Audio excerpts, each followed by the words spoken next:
This trace became the pinball equivalent of a toaster filament.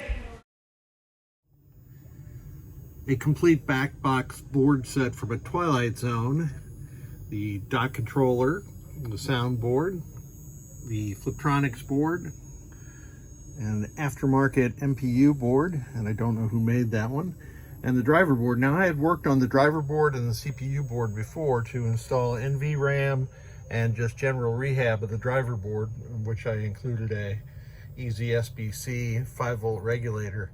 And when the boards were returned to the client, connection was missed or installed incorrectly, which resulted in the DMD high voltage being distributed throughout the board set. And it is quite a miracle that more didn't get destroyed. The only real damage was a trace on the back of the soundboard. And so I jumpered that trace, and I have recapped the soundboard while it's here. So it's going to sound as good as any pre-DCS soundboard can sound. And I have tested everything. I just noticed that the client has installed a have a Bush Light custom message. I guess I'll leave that. So the clock is broken as typical because there's no clock installed. He's running version 9.2. Switch edges. Let me just go through the diagonal. The MPU was undamaged, which is super nice.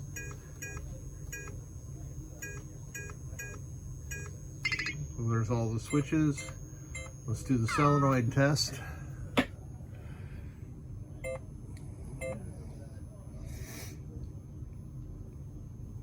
Whoops. Okay. Pressing the wrong button out of the corner of my eye. And these will be a little different. Twilight Zone uses a lot of the coil circuits, and back to one right there. Differently than the test ROM does, but those are all working correctly. Do the GI test.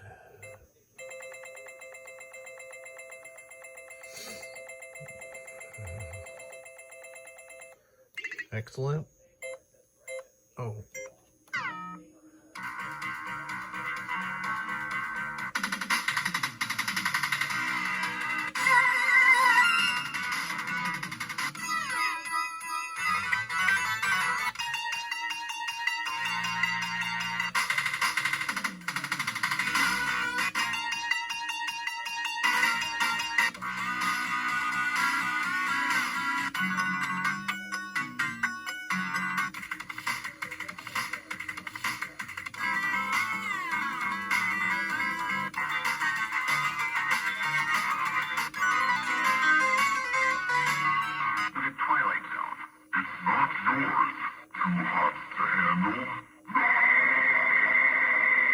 Breakthrough.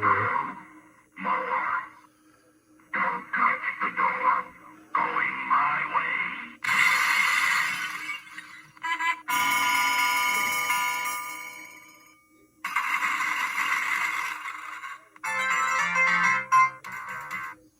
Such a great game. Let's see, we'll do lamps and flashers at the same time. There are more flashers in Twilight Zone, but they're driven via the 8-driver board. You can see the lamps and flashers are being driven perfectly.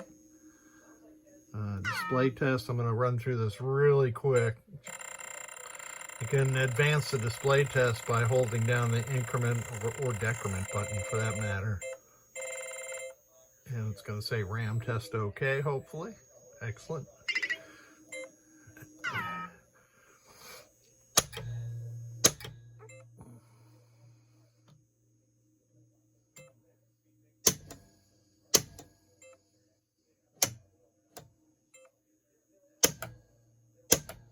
And my upper right hold needs a little help, but you can see it's working.